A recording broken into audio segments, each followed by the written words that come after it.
Hello friend, आप देख रहे हैं एडब्ल्यू आयुर्वेदा विद अमित। आज हम लोग पढ़ने वाले हैं आयुर्वेद के इतिहास, जो कि आपके एग्जाम के पॉइंट ऑफ व्यू से बहुत ज़्यादा इंपॉर्टेंट है। तो प्लीज़ आप इस वीडियो को लास्ट तक देखें और वीडियो अच्छा लगे तो दोस्तों के साथ शेयर करें। और आप मेरे चैनल पे नए हैं तो मेरे चैनल को सब्सक्राइब कर दें। और इस वीडियो में चरक और सुश्रुत और भागवत के तीनों का जो इतिहास है, जो आपके एग्जाम के पॉइंट ऑफ व्यू से इंपॉर्टेंट है। जो पहले पदार्थ के सिलेबस में था, अब क्या होगा, आपको संस्कृत के न्यू जो सिलेबस आई है बीएमएस फर्स्ट ईयर का, वो आपको संस्कृत के पेपर में आपको ये सिलेबस में आपको देखने को मिलेगा। चरक सुश्रुत और भागवत के अकॉर्डिंग, तो ये तीनों आचार्यों के अकॉर्डिंग हम इस वीडियो में इतिहास पढ़ने वाले हैं, जो कि आपके एग्जाम के पॉइंट ऑफ व्यू से इंपॉर्टेंट है। चलिए हम सबसे पहले बात करते हैं इतिहास की उत्पत्ति की बात करें। तो इतिहास की उत्पत्ति का आपको क्या है, आपको तीन शब्द से क्या होता है, इतिहास मिलकर बना होता है। इतिहास का अर्थ क्या होता है, निश्चित ही पहले ऐसा हुआ होगा। जो बीती हुई घटना के बारे में बताता है उसे क्या कहते हैं, इतिहास कहते हैं, जो पहले ऐसा हुआ होगा। उसके बाद हम बात करते हैं इतिहास के निरुक्ति की बात करते हैं। तो निरुक्ति की बात करें तो भूतकाल में हुई घटनाओं का वर्तमान में स्मरण या अध्ययन करना इतिहास कहलाता है। देखिए, जो भूतकाल में हुई घटना को जो भूतकाल में हुई घटना को उसको वर्तमान में क्या करते हैं, स्मरण करते हैं, यानी जानना जानना या अध्ययन करते हैं। उसे क्या कहते हैं, हम अपन इतिहास कहते हैं। उसके बाद हम बात करते हैं परिभाषा की बात करें तो परिभाषा में आपको क्या लिखनी है, धर्म अर्थ काम और मोक्ष। इस देखिए, धर्म अर्थ काम और मोक्ष को क्या बोलते हैं, आपको एक पॉइंट आपको एमसीक्यू के लिए बता रहा हूं कि धर्म अर्थ काम और मोक्ष को क्या बोलते हैं। इसको चतुर पुरुषार्थ बोलते हैं, जिसे पुरुषार्थ अर्थ चतुष्टयम, इसका एक कोटेशन है, लाइन है। तो आपको याद रखनी, चतुर्थ पुरुषार्थ किसको बोलते हैं, धर्म अर्थ काम और मोक्ष को क्या बोलते हैं, चतुर्थ पुरुषार्थ बोलते हैं। देखिए, धर्म अर्थ काम और मोक्ष का उपदेश पहले ही जिस कथाओं में या लोक युक्तियों में समाहित है उसे क्या कहते हैं, इतिहास कहते हैं। आपको याद रखनी है, क्या याद रखनी है, धर्म अर्थ काम मोक्ष उपदेश पहले ही जिस कथाओं में लोक युक्तियां में समाहित है उसे क्या कहते हैं, इतिहास कहते हैं। चलिए अब नेक्स्ट बात करते हैं। चलिए अब समझते हैं आयुर्वेद के अवतरण। तो आयुर्वेद के अवतरण की बात करें, चरक सुश्रुत और भागवत काश्यप संहिता, नहीं सभी संहिताओं में आपको आयुर्वेद के वर्णन आपको देखने को मिलेगा। तो चलिए सबसे पहले अब यहाँ अपन पढ़ेंगे आयुर्वेद का अवतरण, चरक के अनुसार पढ़ेंगे। तो उससे पहले हम आयुर्वेद का अवतरण के बारे में समझते हैं। तो अवतरण क्या होता है, कंटिन्यूसली होता है, लगातार होता है, और परंपरा जिसे कहते हैं। तो यहाँ परंपरा की बात करें तो आपको दो परंपरा बताया गया है, आपको दैविक परंपरा और लौकिक परंपरा। तो बात करते हैं दैविक परंपरा में आपको ब्रह्मा, दक्ष प्रजापति, अश्विन और इंद्र आते हैं।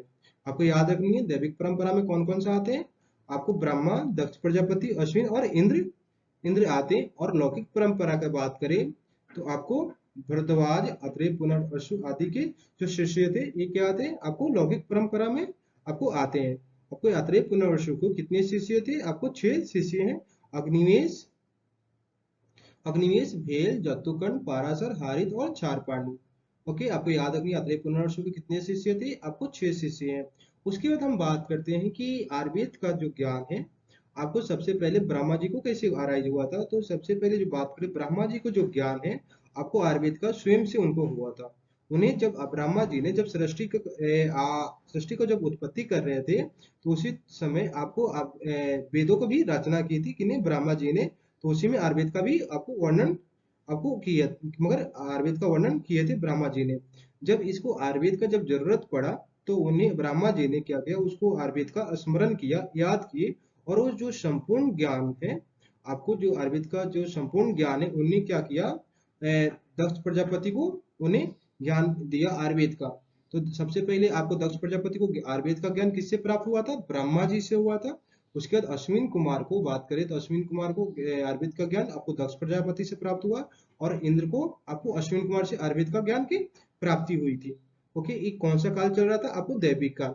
उसके बाद हम बात करते हैं आपको लौकिक काल। तो लौकिक काल में आपको भरद्वाज और आत्रेय, पुनर्वसु आदि के शिष्य आते हैं। ओके, तो जिसमें देखिए, इसमें जो भरद्वाज जी का ज्ञान, आयुर्वेद का ज्ञान किससे प्राप्त हुआ था, इंद्र भगवान से हुआ था।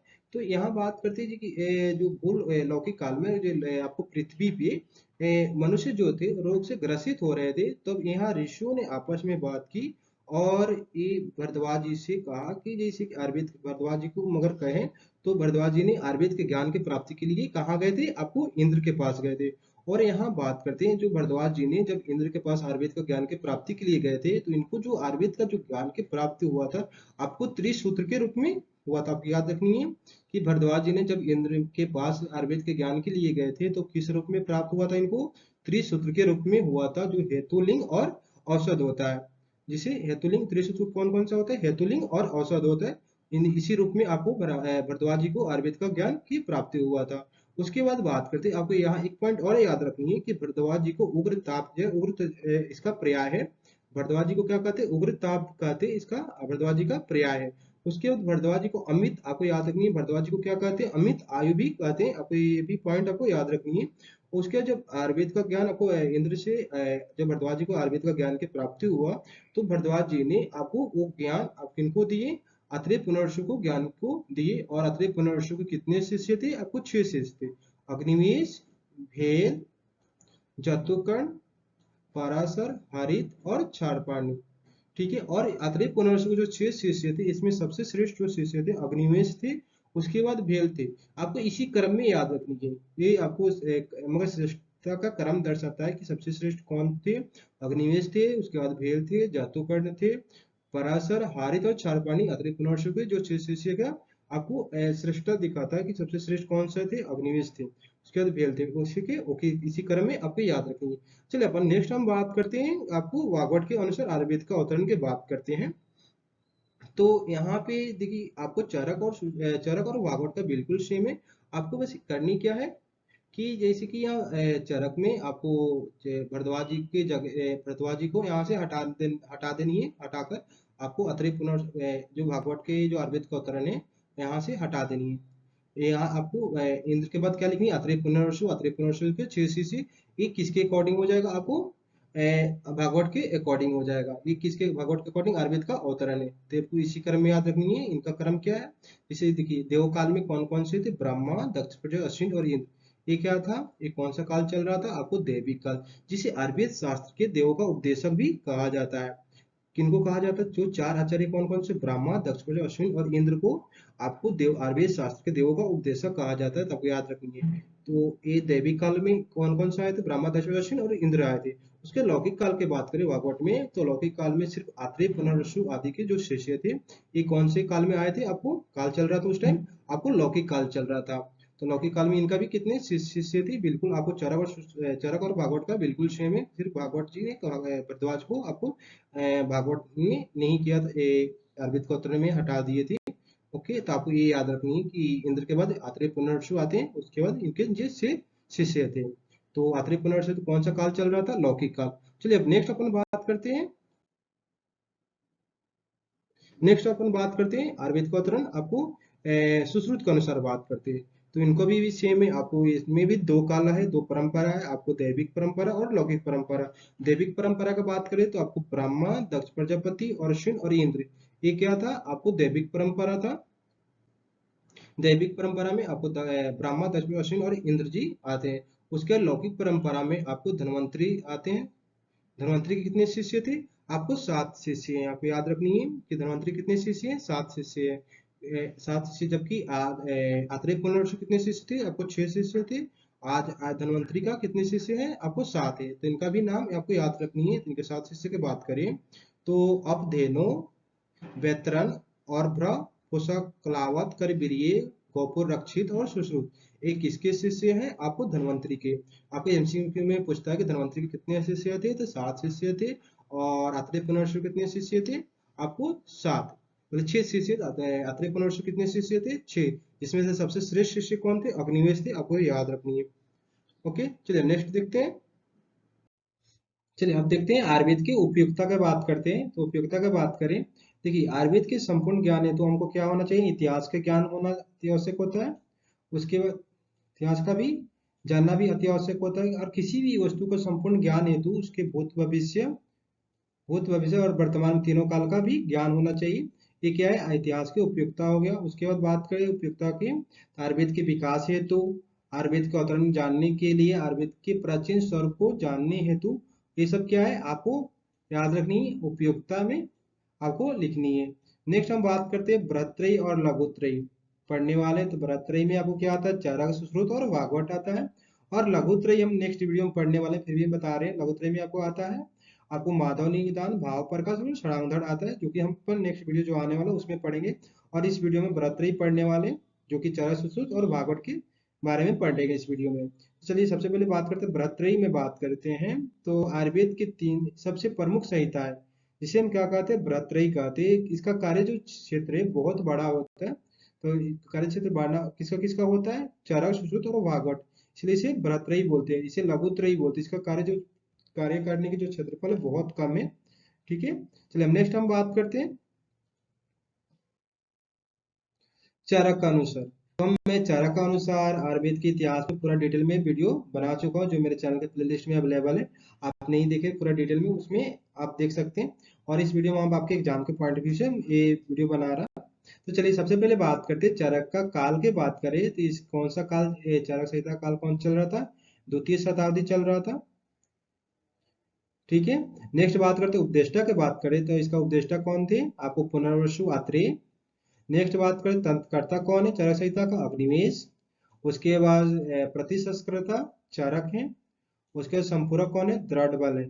तो आपको याद रखनी है संपूरक कौन है चरक संहिता का, दृढ़ बल है। क्यों है इनको कहा जाता है संपूरक, क्योंकि आपको पूरा चरक संहिता में आपको कुल आपको 41 अध्याय इन्हें ऐड किया, किन्ने, आपको दृढ़ बल ने, इसीलिए इनको संपूरक कहा जाता है। जैसे चिकित्सा स्थान के जो अंतिम अध्याय है, अंतिम आपको 17 अध्याय, कल्प स्थान के 12 अध्याय और क्षितिज स्थान के आपको 12 अध्याय पूरा किया, आपको ऐड किया किसने, चरक संहिता में, आपको दृढ़ बल ने।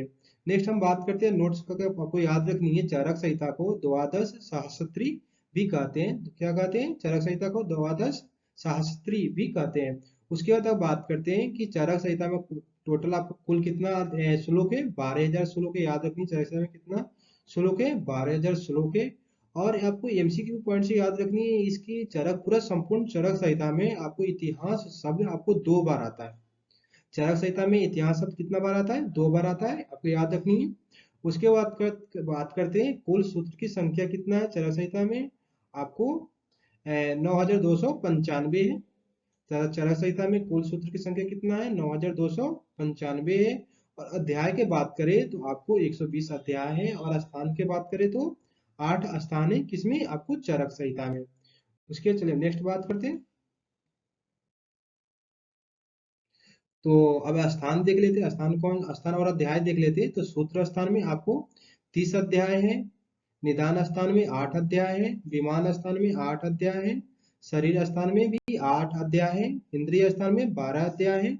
और चिकित्सा स्थान में 30 अध्याय है। और कल्प स्थान में 12।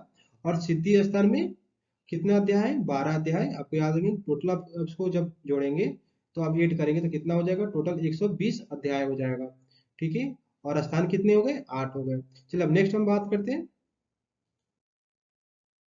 तो चरक संहिता कुल, अब टीकाय के बात करें, टीका के बात कर रहे हैं चरक संहिता का। तो चरक संहिता पर कुल कितने टीकाय हैं, 43 है। याद रखनी है चरक संहिता में कुल टीकाय कितना है, 43 है, जिसमें से 17 जो टीका है आपको संस्कृत पर लिखा गया है। तो इसमें जो प्रमुख जो आपके एग्जाम के पॉइंट ऑफ व्यू से जो इम्पोर्टेंट पूछा जाता है वो लिखा हूँ इसमें। तो सबसे पहला जो है अपना टीका है चरक न्यास। ठीक है, चरक न्यास क्या है, प्रथम टीका है, आपको याद रखनी है। किसने लिखा था, भट्टार हरिश्चंद्र। कौन सा शताब्दी चल रहा था, 6ठी शताब्दी। ठीक है, ओके। चलिए नेक्स्ट बात करते हैं, सेकंड टीका की बात कर रहे हैं, निरंतर पद व्याख्या। इसका टीकाकारक कौन है, जेजट है। इसका शताब्दी कौन सा है, 9वीं शताब्दी है। नेक्स्ट हम अपना टीका की बात करते हैं, आयुर्वेद दीपिका। ये आपको याद रखनी चरक संहिता का सबसे श्रेष्ठ टीका है। सबसे श्रेष्ठ टीका कौन सा है, आयुर्वेद दीपिका। और इसका टीकाकारक कौन है, चक्रपाणी है। और इसमें याद रखनी है चरक चतुरायन की उपाधि भी दी गई, किनको, आपको चक्रपाणी को। जो कौन सा टीका लिखे थे, आयुर्वेद दीपिका। आपको टीका किसने लिखा है, चक्रपाणी ने लिखे हैं, जिससे चक्रपाणी को क्या बोला जाता है, चरक चतुरायन की उपाधि भी दी गई, किनको, आपको चक्रपाणी को। जो सन कौन सा चल रहा था, काल कौन सा चल रहा था, 11वीं शताब्दी। उसके बाद बात करते हैं जलकल्प तरु। जलकल्प तरु का टीकाकारक कौन है, गंगाधर राय है। और इसका शताब्दी कौन सा है, 11वीं शताब्दी। उसके बाद बात करते हैं चरक पंजिका। तो चरक पंजिका का टीकाकारक कौन है, स्वामी कुमार है। और इसका शताब्दी की बात करें तो 7वीं शताब्दी है। उसके बाद बात करते हैं चरक तत्व प्रदीपिका का टीकाकारक कौन सा है? आपको शिवदास सेन है, जिसका सन कौन सा चल रहा था? आपको 16वीं शताब्दी। उसके बाद बात करते हैं चरक चंद्रिका का आपको टीकाकारक कौन है? आपको गायदास है। उसके बाद इसका शताब्दी की बात करते हैं 11वीं शताब्दी चल रहा था। तो मगर आपको इसमें ये दोनों तो याद होना चाहिए। चरक न्यास आपको प्रथम टीका है, आपको चरक आप पूछा जाता है चरक न्यास आपको प्रथम टीका कौन सा है? तो चरक न्यास है। टीकाकारक कौन है? भट्टार हरिश्चंद्र है। और सन भी याद रखिए 6वीं शताब्दी। उसके बाद इसका में चरक संहिता का सबसे श्रेष्ठ टीका कौन सा है? आयुर्वेद दीपिका है। और इसका टीकाकारक कौन है? चक्रपाणि है। और इनको क्या बोला जाता है? चरक चतुरायन की उपाधि किनको मिली है? तो आपको याद रखनी है चक्रपाणि को मिला है। नेक्स्ट हम बात करते हैं अब बात करते हैं सुश्रुत संहिता के अकॉर्डिंग हम देख रहे हैं। तो इसका सुश्रुत संहिता का उपदेष्टा कौन थे? धन्वंतरी है। उपदेष्टा कौन है? धन्वंतरी है। नेक्स्ट बात करते हैं तंत्रकर्ता कौन है? वृद्ध सुश्रुत है। तो उपदेष्टा कौन है? हो गए धन्वंतरी, तंत्रकर्ता, वृद्ध, सुश्रुत। उसके बाद प्रतिसंस्कर्ता आपको याद रखनी, इसमें तीन है। प्रथम प्रतिसंस्कर्ता आपको सुश्रुत है। द्वितीय जो प्रतिसंस्कर्ता नागा अर्जुन। और तृतीय प्रतिसंस्कर्ता जिसे पाठ शोधिकर्ता कहते हैं तृतीय जो प्रतिसंस्कर्ता उन्हें क्या बोलते हैं? पाठ शोधिकरण, जिसे चंद्रट चंद्रट है। ठीक है, ओके। चलिए नेक्स्ट हम बात करते हैं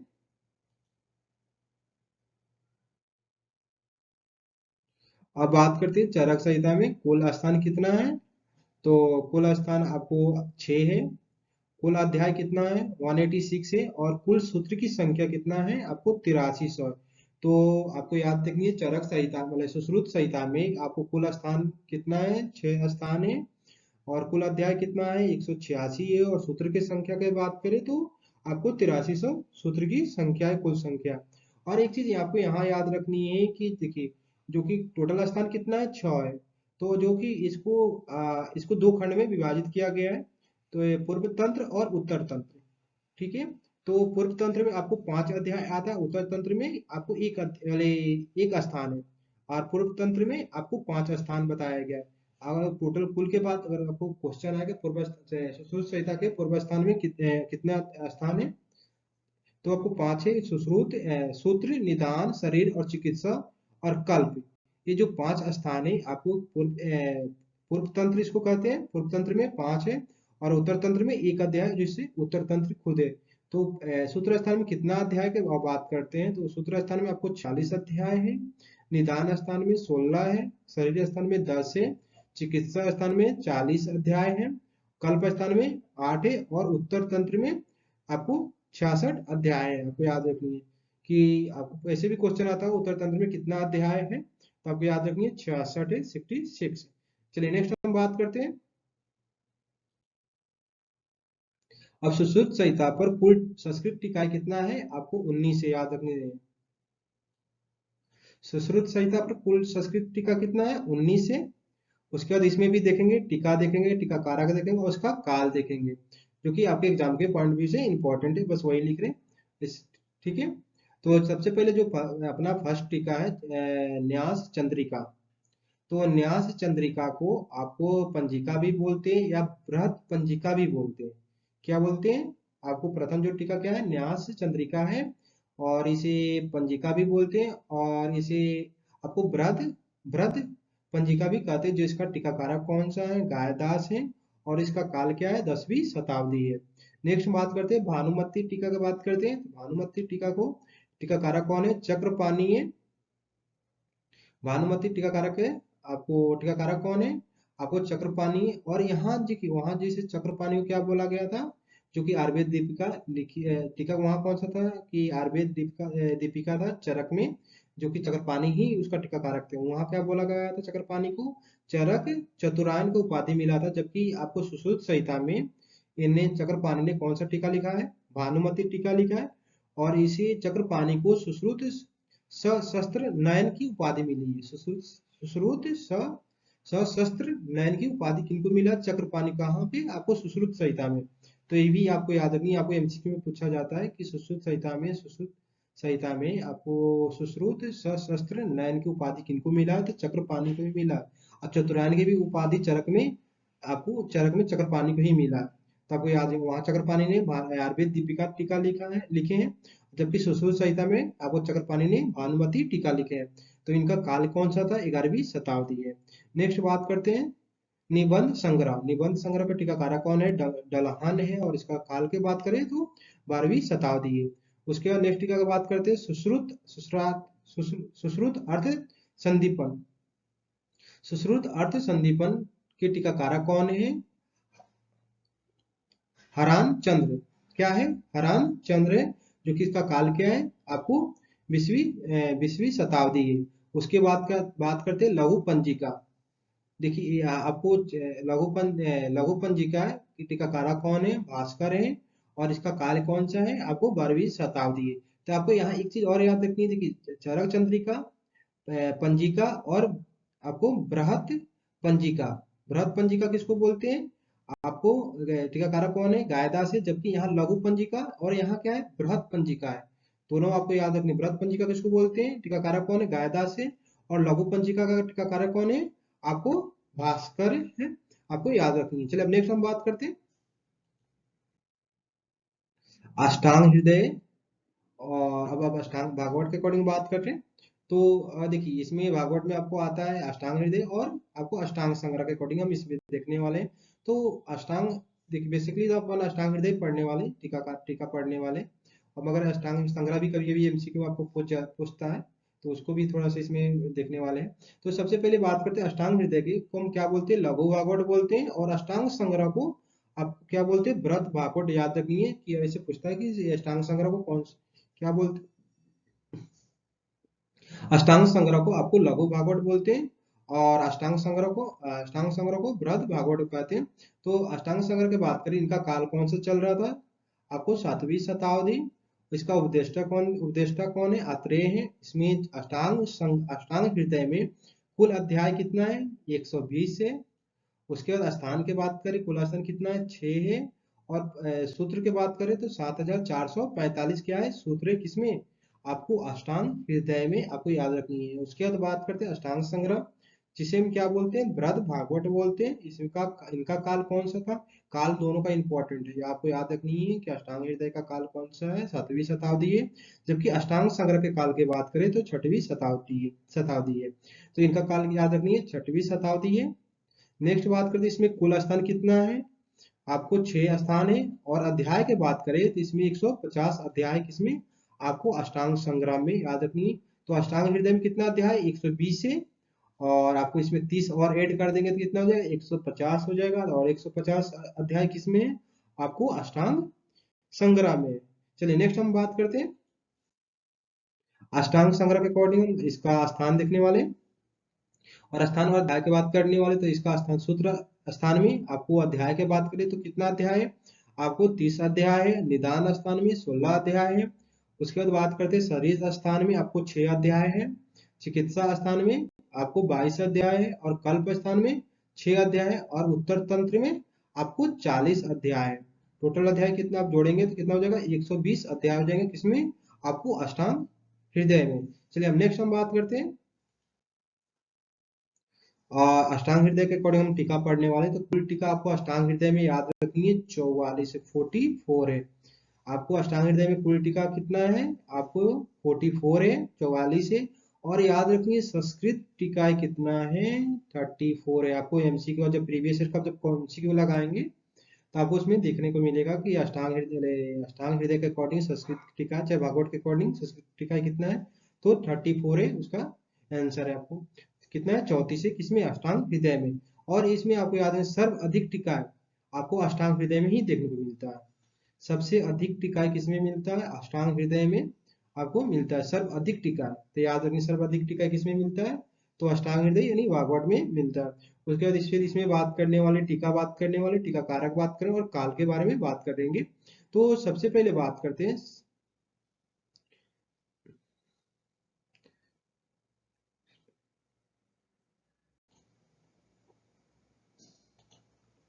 हाँ फर्स्ट का टीका क्या है? आपको सर्वांग सुंदर।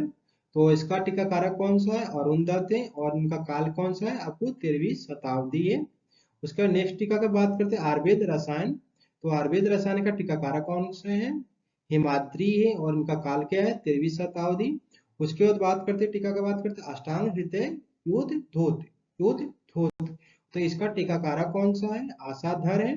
कौन सा है? आशाधर है और इसका भी काल क्या है? 13वीं शताब्दी है। तो 13वीं शताब्दी किनका किनका हो गया? सर्वांग सुंदर जो टीका है, इनका काल की 13, और आयुर्वेद रसायन अष्टांग हृदय योध धोत, ये तीनों का काल क्या होगा? तीनों का सेम है। तीनों का काल क्या है? आपको 13वीं शताब्दी है। उसके बाद बात करते हैं पदार्थ चंद्रिका। तो पदार्थ चंद्रिका का आपको टीकाकारक कौन सा है? चंद्र नंदन। चंद्र नंदन क्या है? किनका टीकाकारक है? किसका किसका टीका है? आपको पदार्थ चंद्रिका का टीका है। जो उसका टीकाकारक कौन है? आपको चंद्र नंदन है। इनका काल कौन सा है? कौन से काल में लिखे थे? आपको 10वीं शताब्दी में। उसके बाद इंदुमती और इंदुमती शशि लेखा, इंदुमती या शशि लेखा, इंदुमती और शशि लेखा का टीकाकारक कौन सा है? इंदु है। याद रखिए, इंपॉर्टेंट है, आपको पूछा गया है। इंदुमती और शशि लेखा का टीकाकारक कौन सा है? इंदु है। और इनका भी काल क्या है? आपको 13वीं शताब्दी है। नेक्स्ट हम बात करते हैं अष्टांग संग्रह, अष्टांग हृदय टीका। अष्टांग हृदय टीका किसने लिखा है? टीकाकारक कौन सा है? जेजट है। और इनका काल कौन सा था? 9वीं शताब्दी था। Thank you. और मेरे चैनल पे प्लीज सब्सक्राइब कर दें।